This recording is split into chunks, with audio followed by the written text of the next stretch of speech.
Visakhapatnam railway స్టేషన్లో ఒక కొత్త ఎంప్లాయీ అడుగుపెట్టాడు. దీనికి అలుపుండడు, కన్ఫ్యూజన్ ఉండదు, అసలు భయం అనే మాటే ఉండదు. Meet ASC Arjun.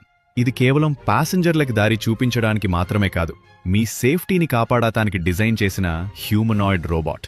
ఇది మేక్ ఇన్ ఇండియా, ఇంకా చెప్పాలంటే మన మేడ్ ఇన్ వైజాగ్ ప్రైడ్. ఇది తెలుగు, హిందీ, ఇంగ్లీష్ 3 భాషల్లో మాట్లాడుతుంది. కాని దీని అసలు పవర్, దీని కళ్ళు. ఇది 24 అవర్స్ ప్లాట్ఫామ్ మీద తిరుగుతూ ఆర్టిఫిషియల్ ఇంటెలిజెన్స్తో క్రౌడ్ని స్కాన్ చేస్తుంది.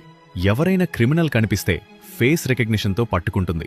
ఫైర్ లేదా స్మోక్ వాగ వస్తే సెకండ్స్లో ఆర్పీఎఫ్ కంట్రోల్ రూమ్కి అలర్ట్ పంపిస్తుంది. ఇది మనుషులని రీప్లేస్ చేయడానికి రాలేదు, ఆర్పీఎఫ్ పోలీసులకు, ప్యాసింజర్స్లకు తొడుగా ఉండడానికి వచ్చింది.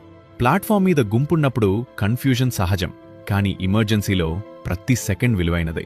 అర్జున్ చేసే పని చిన్నగా అనిపించచ్చు, కానీ అది సేవ్ చేసేటి ప్యాసింజర్స్ సమయాన్ని మాత్రమే కాదు, అవసరమైతే ప్రాణలాని. అర్జున్ మాట్లాడుతాడు, వింటాడు, కడుల్తాడు, ఇంకా నేర్చుకుంటాడు. ఇది మన ఇండియన్ రైల్వేస్ ఫ్యూచర్. ఒక స్టేషన్తో మొదలైంది, రేపు దేశం అంతా విస్తరిస్తుంది.